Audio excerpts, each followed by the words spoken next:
My gosh, we have a great surprise today. In honor of our 10th episode, we have an episode takeover where one of my favorite designers and dear friend, Glynis Matula, senior designer for the Closet Factory and a guest on our podcast, flips the script and is going to interview me. So here goes our 10th episode, 10-question takeover. Take it from here, baby G. Woo! I'm so excited to be in the house doing this takeover for Mary. Wow, my first question is something that's been burning for a long time in my head, and it is, Mary, where was your first kiss, and who was this with? Okay, well, since it's been burning in your head, it's frightening, but... Yeah, I do remember my first kiss, and it was in Brooklyn, New York, and it was at friends. You know, all of us were together, but we were in the basement, and I remember that this mother of the whatever basement we were in, Mom was upstairs, and that this guy, which I'm embarrassed to say, I don't remember who it was that first kissed his lips here. But I do remember that at that moment I was thinking like, oh, this is, this is my first kiss, which is crazy. I don't even remember who it was. What's funny to me is I bet at that point in time, you were looking around that basement and probably thinking, how could I redesign this? And I'm thinking that's where your whole interior design career started. I'm sure in that basement, I'm sure you're right. So here's my second question. What is the moment in your life that completely changed your trajectory, but most listeners have never heard about? Well, that's a good question.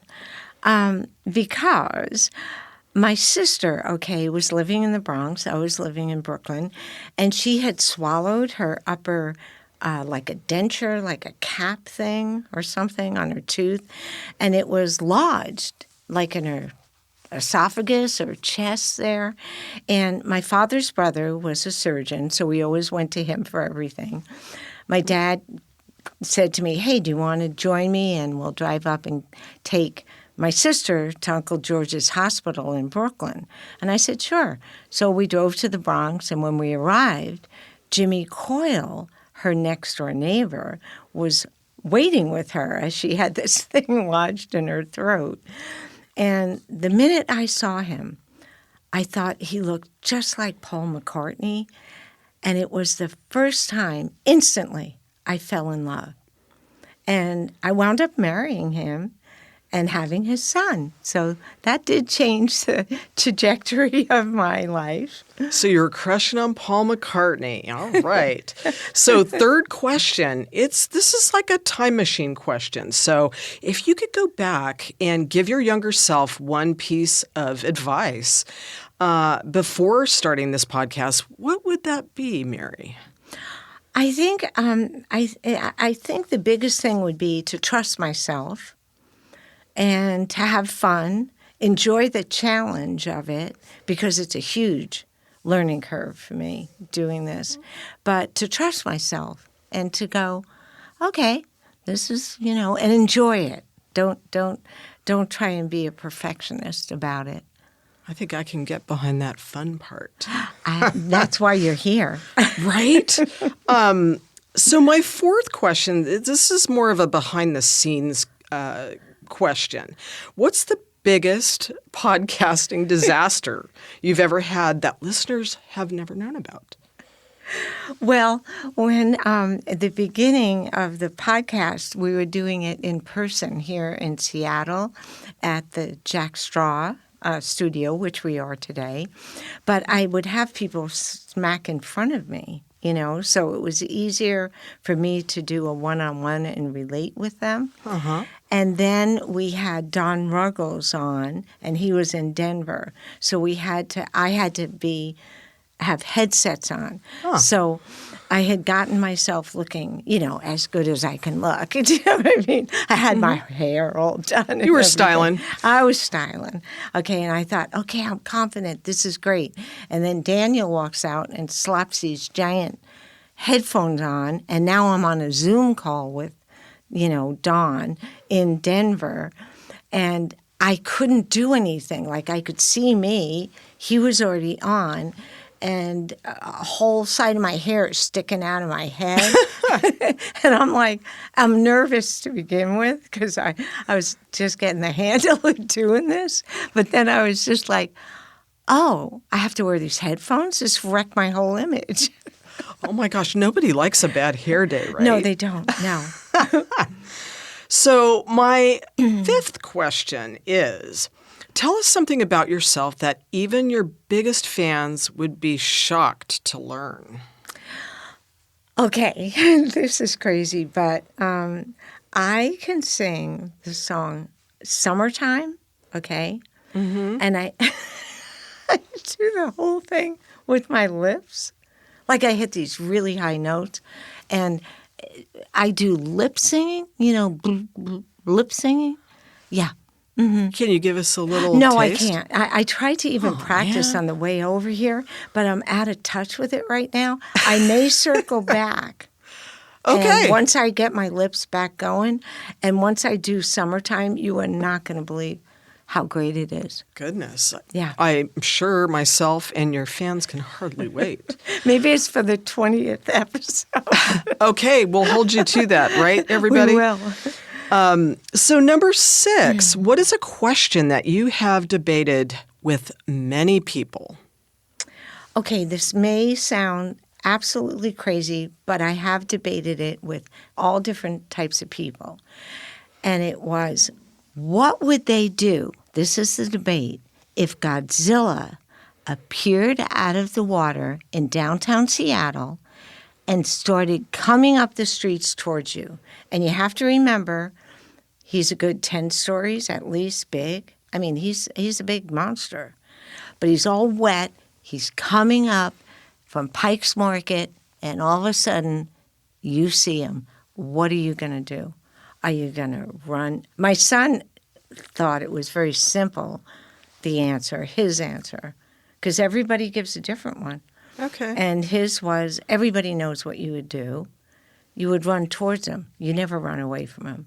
Because he's so big, he's not going to see you, and you could get through the middle of his legs. Those giant, he had those giant big feet that would get you. So you had control by running at him. What if you felt a heavy dark stream coming down on your head? Do you think that would be water or something else from Godzilla? Well, see, we're debating it now. Oh, my God, a stream of whatever, water.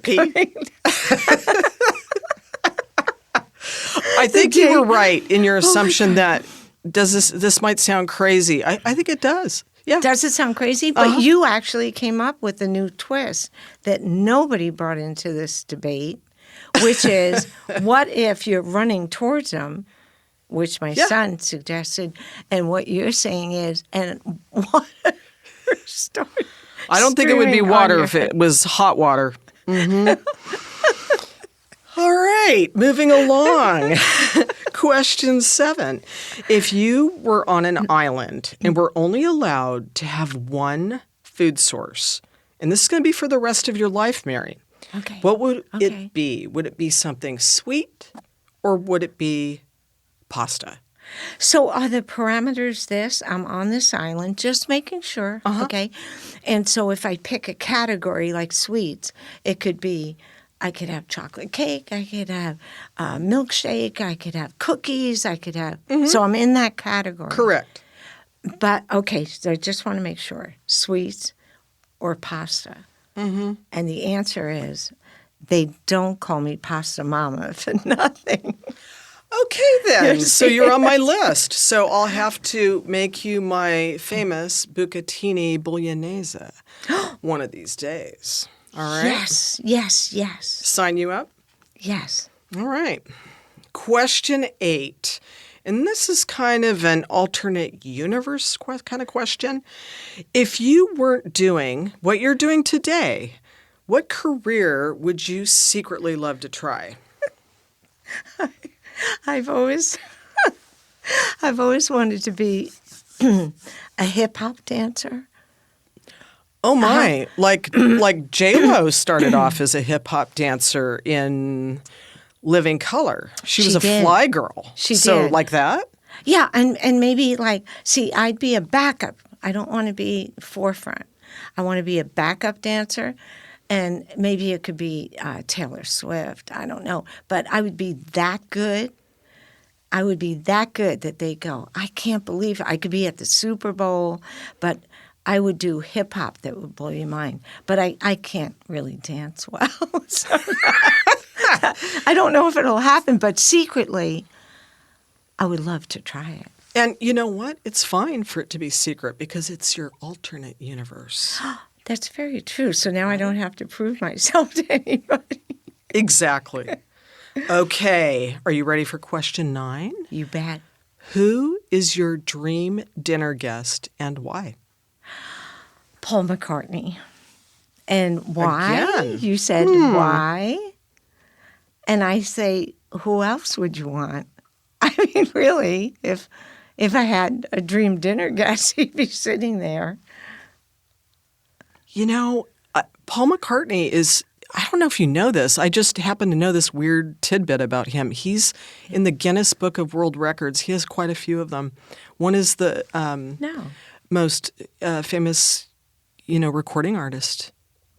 Isn't that crazy? He's in the Guinness Book Yes. of World Records? You got to look it Really? up if you're a fan. Yeah, I should have Telling known you. that, to tell you the truth. I just think he'd be fascinating of the life that he's lived to be able to talk to him. I would talk to him about his haircuts. But Oh, maybe about his haircuts.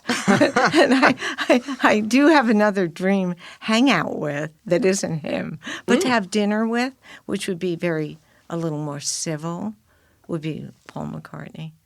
Like I'm not hanging out with him. We're just having dinner. You're just having dinner. A vegan dinner. Oh, okay. He's vegan. Oh, Yeah. well, you know that about him. I do. Yeah. We're kind of a little tight. So number 10, your 10 and final question, because I'm going to give you a little bonus here after this 10th question, Oh, fans. can't wait. So Okay, stay great. tuned. Okay. What's one question you've always wanted to have a guest ask you, but nobody ever has?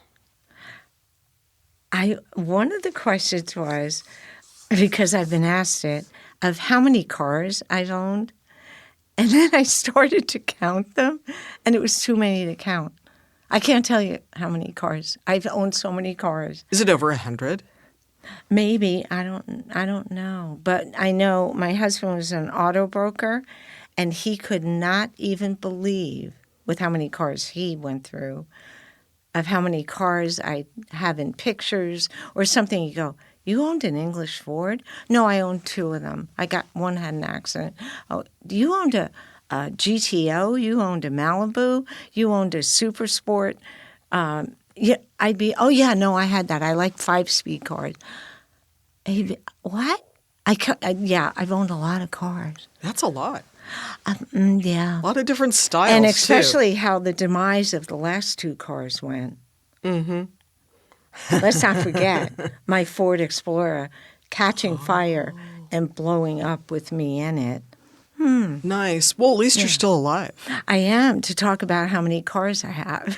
You survived I survived. the fire. All right. Here's my bonus segment for all the fans out there. We're going to do a rapid fire round. I'm going to say something, and she's going to say the answer. Coffee or tea? Tea. Book or movie? Movie. Did you ever get fired from a job? Yes, 3 of them. I got fired from Sears for jumping on a pogo stick. I got fired from Wallbounds grocery chain because I could never add up the numbers right. And New York University. I got fired from them, too. What did you do at New York University? I did the calligraphy, and they have a master's program, and it's all recorded in these beautiful big books in calligraphy. And my boss wouldn't let me take off for my sister's wedding coming up. Mm-hmm. I said, I need to take off, and she said, no. And so I went out to lunch, and I never came. I took my stuff and never came back. And then I got a thing, you're fired. You took your calligraphy pen and hit the No, I road. took my calligraphy pen and never went back to New York University. Oh, my goodness. Mountains or beach? Beach. Last thing you binged?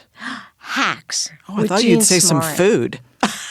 I thought you were going to say some food. Oh, no. I thought it meant like binge, like watch. So I Yeah, watched that sounds good, Hacks too. with Jean Smart. It was fabulous. She's really good. Dream hangout. Who would it be with?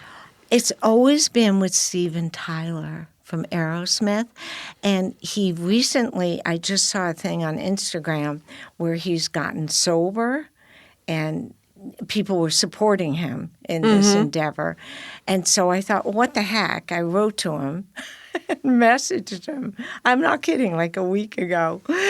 Did you slide into his DMs on Instagram? I did. I swear I did. Oh, and I said, my. bravo that he had done this and that he was still on my bucket list to go hang out with one night. And so that you need to continue your journey because I haven't finished my bucket list and you're on it, pal. I want to go hang out with you. I don't even know. I haven't checked in the past week if he answered me. I think we're seeing a theme here with guys with long hair. And rock stars. And rock stars. There's Yeah. a theme. I There's think a there's theme. that too. Okay.